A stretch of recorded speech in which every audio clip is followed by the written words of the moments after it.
Pew pew.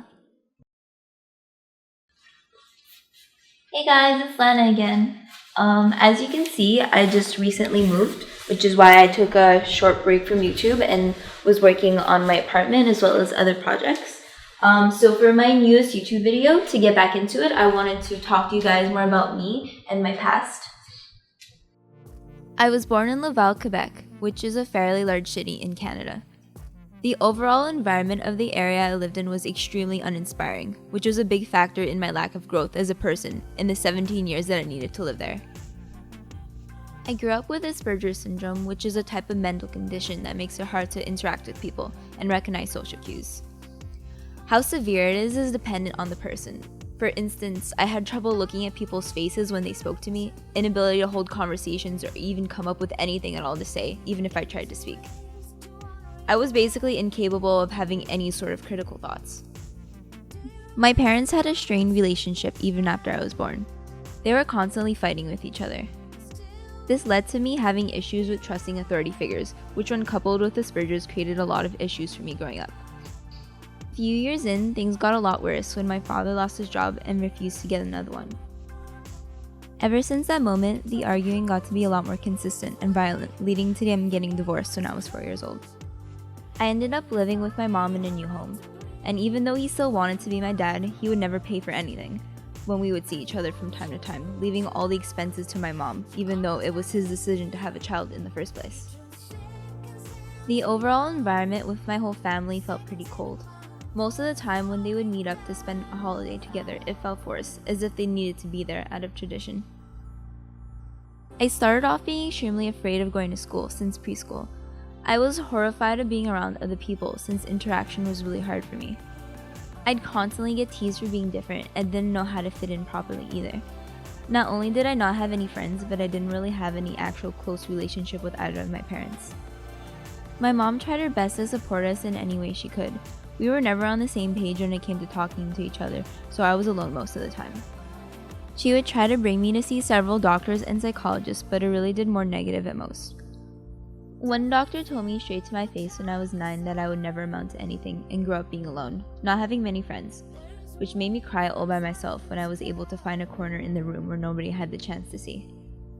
I kept any sadness to myself, blocking it out most of the time because I was horrified of the idea of anyone caring about me, so I constantly kept pushing anyone away and pretending like their feelings wouldn't matter or affect me.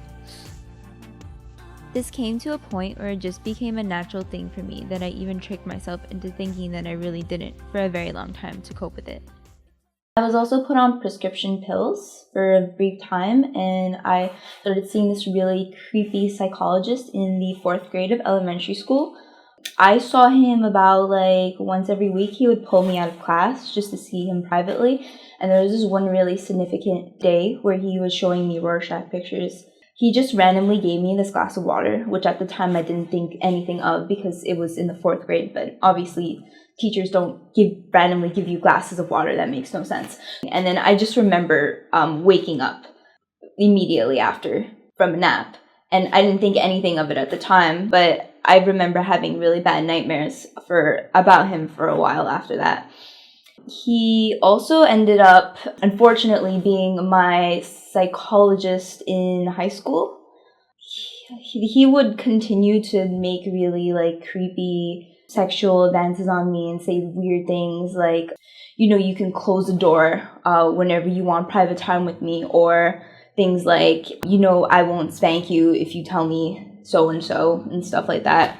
So my weight was also a huge issue growing up. I didn't have the money to buy my own food until I started making my own income at 18. My mom would only want to cook food instead of buying snacks and instant meals, but a lot of the times I would often skip breakfast and lunch since I had no allowance, which resulted in me binging large amounts of food in a small time frame because I would go hours without eating. This resulted in me constantly feeling gross and unconfident in myself. When I turned 15, I started trying my best to diet with very limited options. I was able to fix my diet after moving out, but it was a really long and gradual process since I had to quickly curb habits I had for 17 years, while also camming at the same time, which became my full-time job since I had to fully support myself on my own, even though I wasn't confident enough to completely dive into it since I hadn't reached my desired weight yet. I didn't mention any of this at the time to my fans because I felt like it was a poor business strategy, but going on cam every single day was really straining for me since I hated the way I looked, and as a perfectionist, I only wanted to sell a product I was happy with. The way I would cope with my disdain would be to simply not acknowledge myself and make myself do everything from a third-person perspective.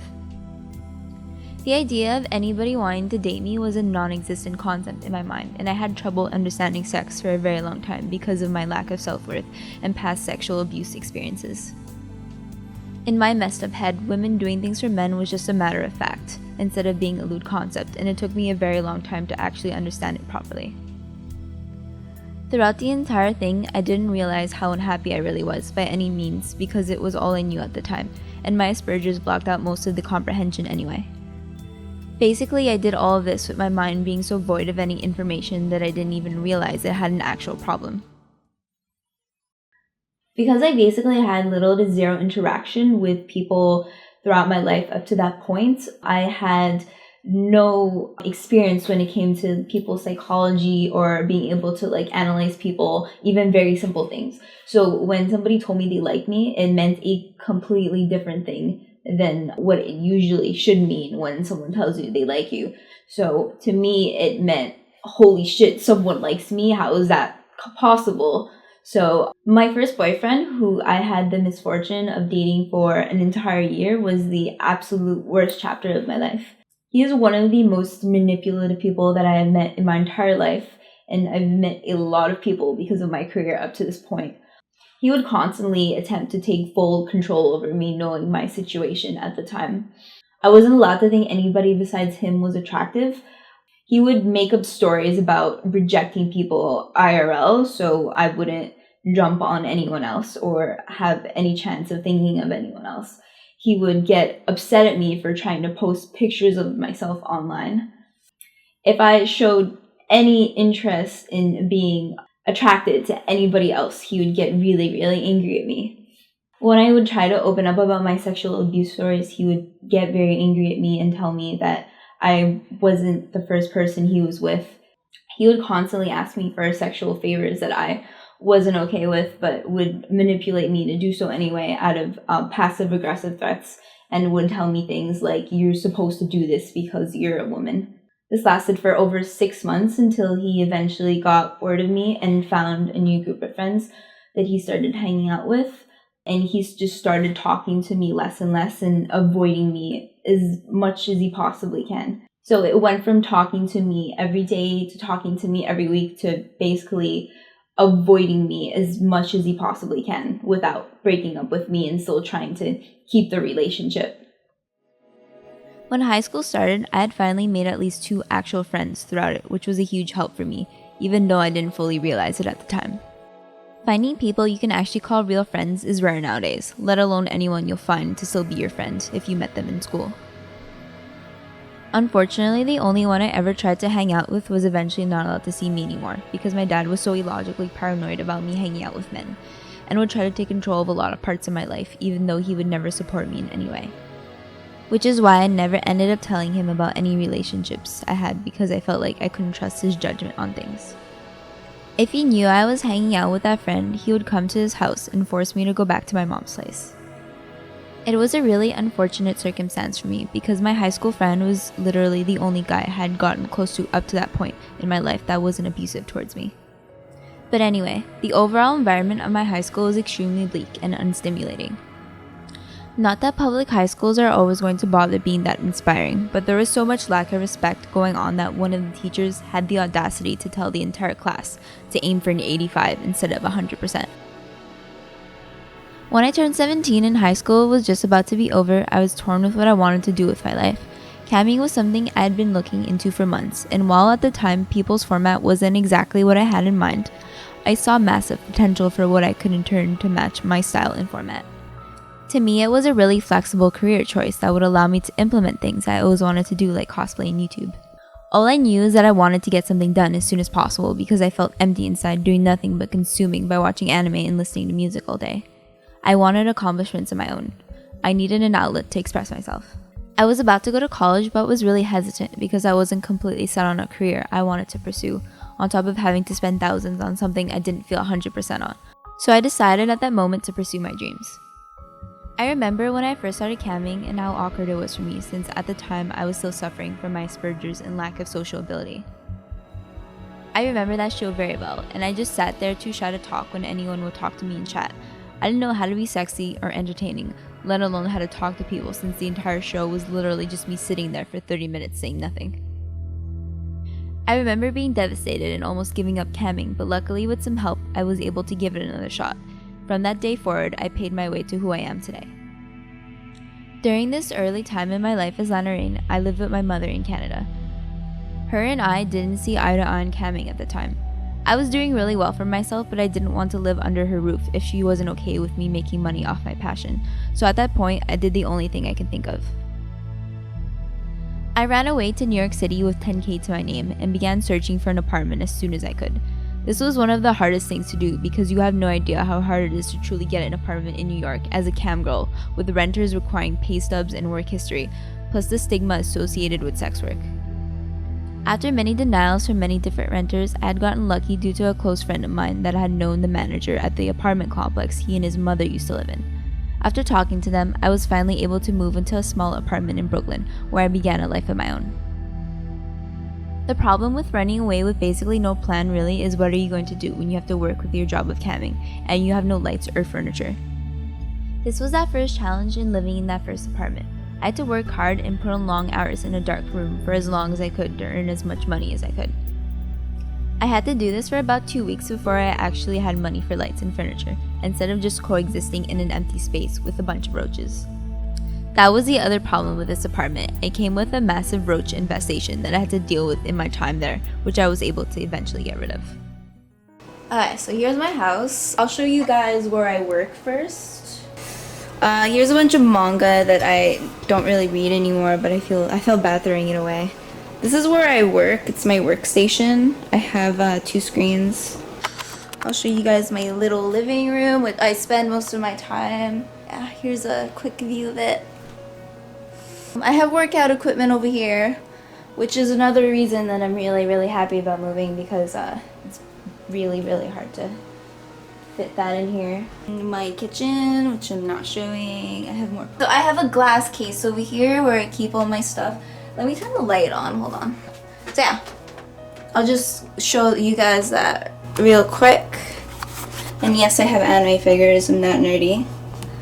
This is just this little space in between my bedroom and my bathroom where I'm able to even put that, because this place is really tiny.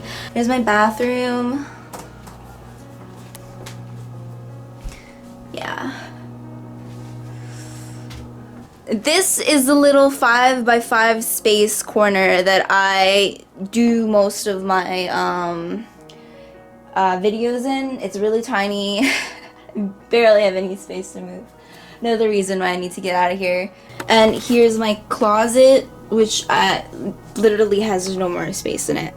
It's my closet where I keep all my cosplay. Yeah, it's completely full. I installed little fairy lights to make it more lively in here. It's really cute. More figures laying. Here is all my camera stuff. I have a lot of camera stuff. I need like a whole drawer for it. And more figures. It's Asuka, Samus, and Motoko. This is where I cam. This is my desktop, my mic. This is my baby right here. It's my EOS 1D Mark II. I do everything with this. I love it.